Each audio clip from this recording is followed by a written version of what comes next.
विद्यार्थी मित्रों समझो ध्यान थी આપણે વાર્ષિક હિસાબોમાં ત્રણે ત્રણ નમૂના આપણે શીખી ગયા વેપાર ખાતાનો નફા નુકસાન ખાતાનો અને પાકા સરવૈયા હવે વાર્ષિક હિસાબો છે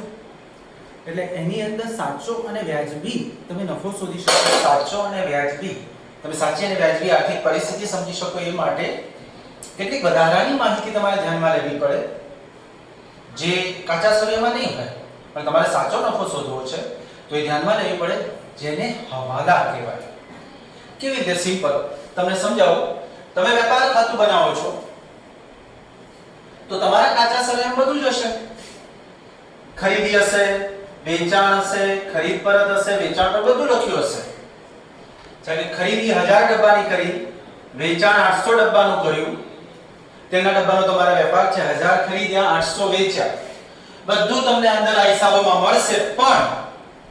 તમારે શું કરવું પડશે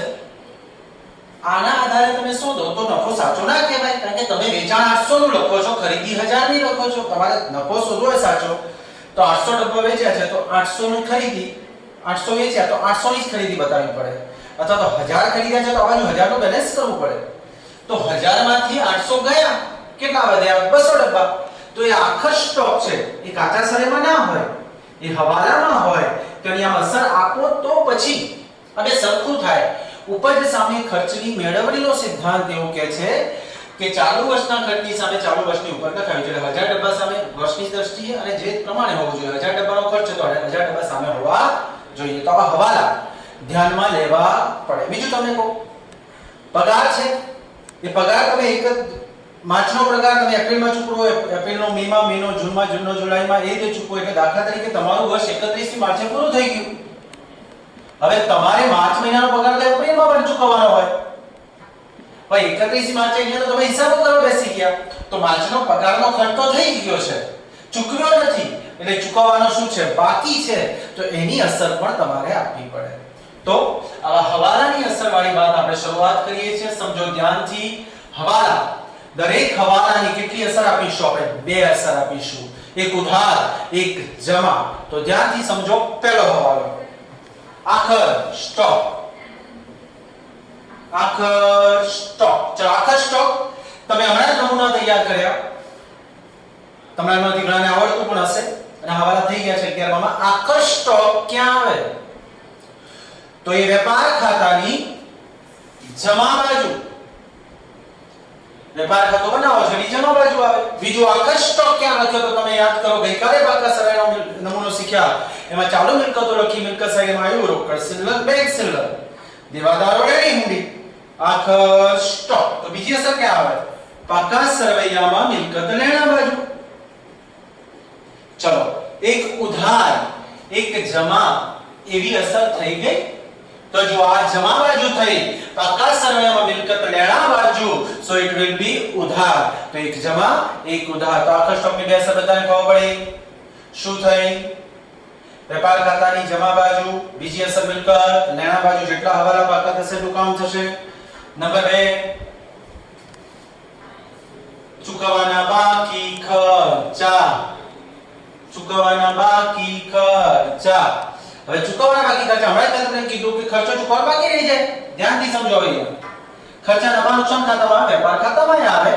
પણ વેપાર ખાતામાં ખરીદીના ખર્ચા આવે બાકીના ખર્ચા ત્યાં આવે એટલે નફા નુકસાન ખાતામાં સમજાવું દાખલા તરીકે ઉદાહરણ બાજુ પગારનો ખર્ચો તમે લખ્યો તમારા ત્યાં એક કર્મચારી કામ કરે છે એને તમે દર મહિને 2000 પગાર ચૂકવો છો તો 12 મહિનાનો પગાર 12 દુ 24000 થયો 24000 માં તમે 22000 ચૂકવેલો છે 22000 શું કરેલો છે ચૂકવેલો જુઓ ટોટલ 24000 છે એમાંથી 22000 ચૂકવેલો છે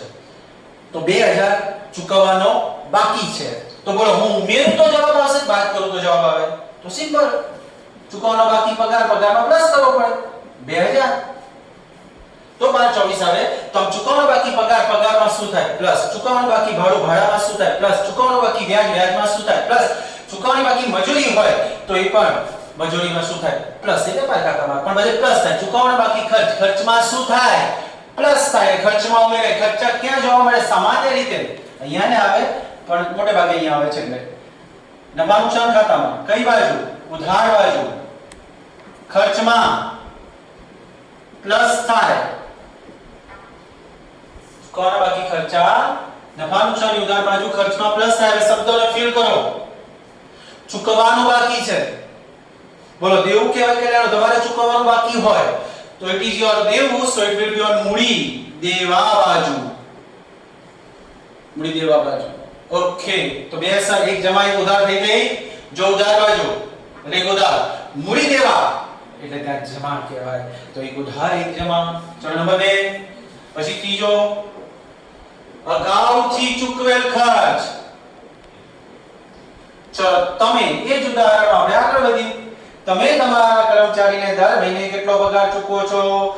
2000 તો 12 મહિનાનો 24000 ટોટલ ખર્ચ ચાલુ વર્ષનો ખર્ચો નોંધાયો આપણે હેડિંગ બનાવ્યું હતું ત્યાં શીખ્યા ત્યારે તો ચાલુ વર્ષનો ખર્ચો 24000 પણ તમે તમારા કર્મચારીને પગાર ચૂકવી દીધો છે 26000 ઓ 24000 ચૂકવવાનો હતો અને 26000 ચૂકવી દીધો તો 2000 you have paid in advance તમે એડવાન્સ ચૂકવ્યા છે તો હવે 2000 ઉમેરો તો જવાબ આવશે કે બાદ કરું તો સિમ્પલ આવતા વર્ષનો ખર્ચો છે અહીં તો ચાલુ વર્ષનો ખર્ચો ન થાય તમે અગાઉથી ચૂકવી દીધો એટલે આવતા વર્ષનો અત્યારે ચૂકવ્યો એટલે એ ચૂકવેલો છે એમાંથી શું કરી દેવાનો બાદ તો અગાઉથી ચૂકવેલ પગાર 2000 તો અગાઉથી ચૂકવેલ પગારમાંથી શું થાય બાદ અગાઉથી ચૂકવેલ ભાડામાંથી શું થાય બાદ અગાઉથી ચૂકવેલ વ્યાજમાંથી શું થાય બાદ તો અગાઉથી ચૂકવેલ પગાર એટલે અગાઉથી ચૂકવેલ ખર્ચમાંથી શું થાય બાદ ઉધાર બાજુ ખર્ચમાં બાદ થાય ખર્ચમાંથી બાદ થાય ઓકે બીજી અસર ક્યાં આવે તો વિચારો શબ્દને ફિલ કરવાના છે અગાઉથી ચૂકવી દીધું તમે અગાઉથી ચૂકવી દીધું એટલે હવે ચૂકવવાનું તો ના રહ્યું એટલે દેવું તો ના જ કહેવાય તો હવે પાછા નથી આવવાના પણ હિસાબોમાં એ લેણા તરીકે ન થાય તો આ લોજિક વિચારો અગાઉથી ચૂકવેલ પ્રીપેડ અગાઉથી ચૂકવ્યું એટલે હવે ચૂકવવાનું તો રહ્યું નહીં દેવું ના રહ્યું તો લેણું કહેવાય લેણું ક્યાં આવે મિલકત લેણા બાજુ હવે તમને પ્રશ્ન થાય કે એક ઉધાર એક જમા થઈ ગયું તો મિલકત લેણા સો ઇટ ઇઝ ઉધાર ઇટ ઇઝ ઓલસો ઉધાર બટ ઇટ ઇઝ નોટ ઉધાર આ ઉધાર બાજુ ખર્ચમાંથી બાદ કર્યા છે મેં ગઈકાલે સમજાવ્યું ને આગળ દિવસે વેપાર ખાતાનો નમૂનો શીખવાડ્યો ત્યારે કે ઉધાર બાજુ બાદ કરો ત્યારે જમા અસર આપણી કહેવાય જમા બાજુ બાદ કરો ત્યારે ઉધાર તો બાદ કર્યું છે એટલે અસર જમા થઈ આ જમા ને પેલી ઉધાર ચલો નંબર 4 મળવાની બાકી આવક ઉપજ ચલો ઉપજ આપણે એવું સમજાવતા મળવાની વાતો ક્યાં કરવાની હોય તો નફા નુકસાન ખાતાની કઈ બાજુ થાય જમા બાજુ મળવાની વાતો નફા નુકસાનની કઈ બાજુ કરવાની હોય જમા બાજુ તો ત્યાં વાત કરીએ આપણે દાખલા તરીકે તમને સમય આધારિત કમિશન નથી હોતું પણ સમય આધારિત કમિશન લે ચલો તમને દર મહિને 1000 રૂપિયા કમિશન મળે છે તો 12 મહિનાનું કમિશન 12 મહિનાનું કમિશન 12000 તો હવે તમને અત્યાર સુધી માત્ર મળ્યું છે 11000 કેટલું મળ્યું છે 11000 જ મળ્યું છે એનો મતલબ કે 12000 મળવાનું હતું 11000 મળ્યું છે તો 1000 મળવાનું બાકી છે બોલો એ ઉમેરું તો જવાબ આવે કે બાદ કરું તો જવાબ આવે તો ઉમેરીએ તો જવાબ આવે તો પ્લસ મળવા બાકી 1000 ચલો એટલે મળવા બાકી કમિશનમાં પ્લસ થાય મળવા બાકી ભાડામાં પ્લસ થાય મળવાનું બાકી વ્યાજમાં પ્લસ થાય એમ મળવાની બાકી આવકમાં પ્લસ થાય આવક ક્યાં આવે તો નફા નુકસાન ખાતાની જમા બાજુ આવકમાં પ્લસ થાય બીજી અસર શબ્દને ફિલ કરો મળવાનું બાકી છે મળવાનું બાકી લેણું કહેવાય તો મિલકત લેણા બાજુ ચલો એક ઉધાર એક જમા થઈ જાય છે હંમેશા વિચારી લેવાનું તો મિલકત લેણા એક વેલ્યુ ઉધાર અને આ જમા તો એક જમા ને એક ઉધાર થઈ ગયું પાંચમો હવાલો અગાઉથી મળેલ આવક દાખલા તરીકે તમને દર મહિને 1000 રૂપિયા કમિશન મળે છે તો 12 મહિનાનું કમિશન તમને સમજી ગયા કે 12000 આવવા જોઈએ કારણ કે ચાલુ વસ્તુ ભાઈ 12000 પણ તમને કમિશન મળ્યું છે 13000 ઓ તમારે લેવાનું તો 12000 મળી ગયું 13000 તો 1000 કેવું મળ્યું કહેવાય એડવાન્સ અગાઉથી મળેલું છે તો હું એ અગાઉથી મળ્યું કહેવાય કારણ કે 13000 12000 મળવાનું હતું 13000 મળી ગયું તો 1000 એડવાન્સ મળી ગયો અગાઉથી મળ્યું હું ઉમેરું તો જવાબ આવે કે બાદ કરું તો જવાબ આવે તો બાદ એમ અગાઉથી મળેલ 1000 માંથી બાદ કરું તો અગાઉથી મળેલ કમિશનમાંથી બાદ થાય અગાઉથી મળેલ ભાડામાંથી બાદ થાય અગાઉથી મળેલ વ્યાજમાંથી બાદ થાય એમ અગાઉથી મળેલ આવકમાંથી બાદ થાય આવક તો ક્યાં આવે જમા બાજુ આવકમાંથી બાદ થાય બીજું વિચારો શું થાય તમારે આને શબ્દો લખી કરો અગાઉથી મળી ગયું અગાઉથી મળ્યું you have received in advance તમને અગાઉથી મળ્યું છે એટલે હવે લેવાનું તો રહ્યું નહીં પાછું નહીં આપવાનું પણ હિસાબમાં એ દેવા તરીકે નોંધાય તો મૂડી દેવા બાજુ બોલે જમાઈ ઉધાર થઈ ગયું તો મૂડી દેવા એટલે જમા અને આ જમા પણ મેં તમને સમજાવી દીધું આ જમા છે એમાંથી બાદ કર્યું એટલે અસર ક્યાં આપી કહેવાય ઉધાર તો ચાર અદ્ભુત હવાલા જે વારંવાર આવે એવા આપણે શીખ્યા હવે કદાચ આ સૈદ્ધાંતિકમાં તમને કશી ખબર પડી નહીં તો ડાયરેક્ટ બીજી વાત સમજો ધ્યાનથી બોલો ચૂકવવાના બાકી ખર્ચમાં શું કર્યા પ્લસ ભરવાની બાકી આવકમાં શું કરી પ્લસ અગાઉથી શું કર્યું બાદ અહીંયા પણ જુઓ અગાઉથી શું કર્યું બાદ એનો મતલબ બાકી પ્લસ થાય અગાઉથી માઈનસ થાય અહીંયા લખી દેવાનું બાકી પ્લસ થાય અગાઉથી માઈનસ થાય અગાઉથી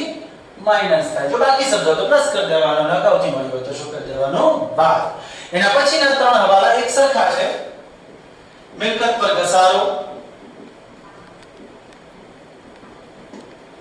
7 માંડી વાળેલ ભાડાપટ્ટો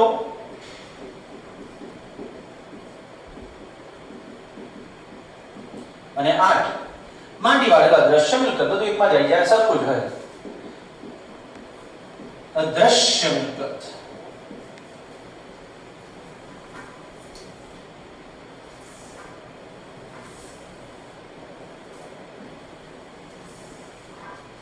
ચલો સમજો ધ્યાનથી દરેકનું ધ્યાન બરાબર શું કહે છે મિલકત પર ઘસારાનું મિલકતનું એક લક્ષણ છે કે એની કિંમત કાયમી અને ક્રમશઃ ઘટતી જાય તો એ ઘસારો ગણવો પડે કેમ સિમ્પલ તમે યંત્ર લાયા છો એ આખો વર્ષ ઉપયોગ કર્યો છે એના આધારે તમે ઉત્પાદન કરી વેચાણ કર્યું છે તો તમારું યંત્ર ઉપયોગમાં લેવાયું છે તો એના લીધે એની કિંમત ઘટી છે તો એ ચાલુ વર્ષ માટે ઘટી છે તો એ ચાલુ વર્ષનો ખર્ચો ગણાય એટલે ચાલુ વર્ષના ખર્ચામાં ઘસારો ગણાય તો ઘસારો શું છે તો એ ખર્ચ છે ખર્ચા ક્યાં આવે તમે બધા જાણો છો ખર્ચા નફા નુકસાનની ઉધાર બાજુ બીજું બોલો ઘસારો ગણવાથી મિલકતની કિંમત વધે છે કે ઘટે છે તો સિમ્પલ ઘટે છે તો ઘટે તો ક્યાં આવે મિલકતની કિંમત ઘટે છે તો મિલકતમાં ઉમેરવાનું કે બાદ કરવાનું તો બાદ કરવાનું તો મિલકત એના બાજુ જે તે મિલકતમાંથી બાદ થાય જે તે મિલકતમાંથી બાદ થાય તો ઘસારાની મેળશે ઘસારો નફા નુકસાનની દર બાજુ કારણ કે ખર્ચ અને ઘસારા ગણવાથી મિલકતની કિંમત ઘટે છે એક્ટિવા લાયા હોય 50000 નો એક વર્ષ પહેલા ત્યારે કિંમત 45000 તો 5000 ઘટી ગયા ને તો 50 માંથી 5 શું કરવા પડે બાદ એમ મિલકતમાંથી બાદ થાય એક ઉધાર એક જમા થઈ ગયું જો ઉધાર મિલકત લેણા એટલે ઉધાર પણ ત્યાં બાદ કર્યું છે એટલે અસર ક્યાં આપી કહેવાય જમા ચલો માંડી વાળે ભાડાપટ્ટાની મિલકતો હોય છે મેં તમને આ 2 થી 3 વખત સમજાવ્યું છે ઇન્ફોસિટીની દુકાનોની આપણે વાત કરી હતી એ 39 વર્ષના ભાડાપટ્ટે છે તમે દાખલા તરીકે દુકાનો 39 લાખમાં ખરીદો તો તમે રૂપિયા ચૂકવ્યા 39 લાખ તમે માલિક ખરા પણ 39 વર્ષ માટે એટલે તમે 39 વર્ષનું ભાડું ચૂકવી દીધું કહેવાય ભાડાપટ્ટો મોટો હોય ત્યારે પટ્ટો કહેવાય ભાડાપટ્ટો એટલે આ મિલકત તમે 39 વર્ષના ભાડાપટ્ટે લીધી એટલે દર વર્ષનું ભાડું કેટલું થાય 1 લાખ તો દર વર્ષે એકવાર 1 લાખ માંડી વાળો પડે માંડી વાળે ભાડા દર વર્ષે કેટલો માંડી વાળો પડે 1 લાખ એ ખર્ચ તરીકે બતાવે ભાડા જેવો જ તો ખર્ચ ક્યાં આવે નફા નુકસાનની ઉધાર બાજુ અને મિલકત તમારી ઘટતી જાય પહેલા 39 પછી ઘટે એક વર્ષ પૂરું થાય 38 માંથી ઘટે એટલે 37 એવું થતું જાય તો મિલકત રહેણા બાજુ એની જ અસર ભાડાપટ્ટાની મિલકતમાંથી બાદ થાય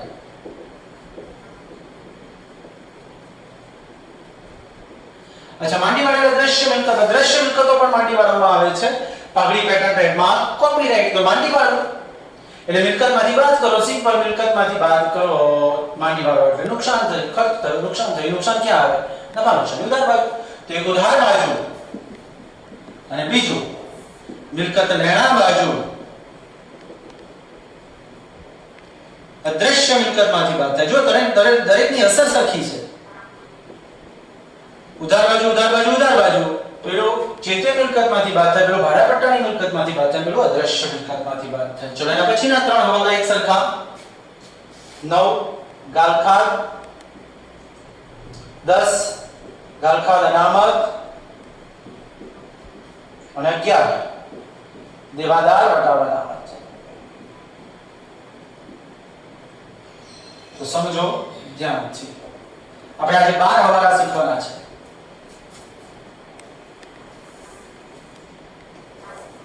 શું થાય તો સિમ્પલ ગાલખાદ અને ગાલખાદ અનામત આ હવાલા છે ધીસ ઇઝ હવાલા બરાબર હવાલાની ગાલખાદનું ફોર્મેટ તમે બનાવ્યું નફા નુકસાનની ઉધાર બાજુ ગાલખાદ અનામત કાકા વચ્ચે બે હવાલા તો હવાલાની ગાલખાદ અનામત છે એટલે નફા નુકસાનની ઉધાર બાજુ આવે આ એ ઉધાર બાજુ આવે અને દેવાદાર વટાવ અનામત ઉધાર બાજુ આવે કારણ કે બધા દેવાદાર વટાવ અનામતનું ફોર્મેટ આપણે ત્યાં જ બનાવ્યું હવે આનું શું થાય તો આ જે છે એ ક્રમશઃ ગાલખાદ દેવાદાર પાસે લેવાની રકમ મળી શકે તેમ નથી ગાલખાદની વ્યાખ્યા વિશે એટલે દેવાદાર ઘટે છે તો દેવાદારમાંથી બાદ થાય મિલકત લેણા બાજુ દેવાદારમાંથી બાદ થાય ગાલખાદ અનામત સેમ દેવાદાર વટાવ અનામત સેમ દેવાદારમાંથી બાદ થાય દેવાદારમાંથી બીજું આ ક્રમશઃ બાદ થાય પહેલા ગાલખાદ પછી ગાલખાદ અનામત પછી દેવાદાર વટાવ અનામત ચલો આજનો સ્ટેશનરી નો આખર સ્ટોક ચલો સ્ટેશનરી નો આખર સ્ટોક શું કરવાનું તો સ્ટેશનરી નો આખર સ્ટોક એ ખર્ચ છે ખર્ચા ક્યાં આવે સોરી સ્ટેશનરી એ આપણો ખર્ચ છે સ્ટેશનરીના વપરાશનું આપણે ફોર્મેટ બનાવ્યું ગઈકાલે જ તો સ્ટેશનરીનો શરૂનો સ્ટોક પ્લસ ખરીદી માઈનસ આખરનો સ્ટોક કોઈ પણ પ્રકારનો સ્ટોક આપણે શું કહેવાય મિલકત એટલે આ મિલકત લેણા બાજુ એક તો આવી ગયું બીજું તમે ઉધાર બાજુ દાખલા તરીકે 25000 ની સ્ટેશનરી ખરીદી છે 25000 ખર્ચો કર્યો પણ 10000 પડી રહી છે એટલે ખરેખર ખર્ચો તો કેટલો છે ચાલુ વર્ષનો 15000 તો એ સ્ટેશનરી ખર્ચમાંથી આ સ્ટેશનરીનો આખો સ્ટોક શું કરવાનો બાદ તો ઉધાર બાજુ સ્ટેશનરી ખર્ચમાંથી બાદ થાય ઓકે ડન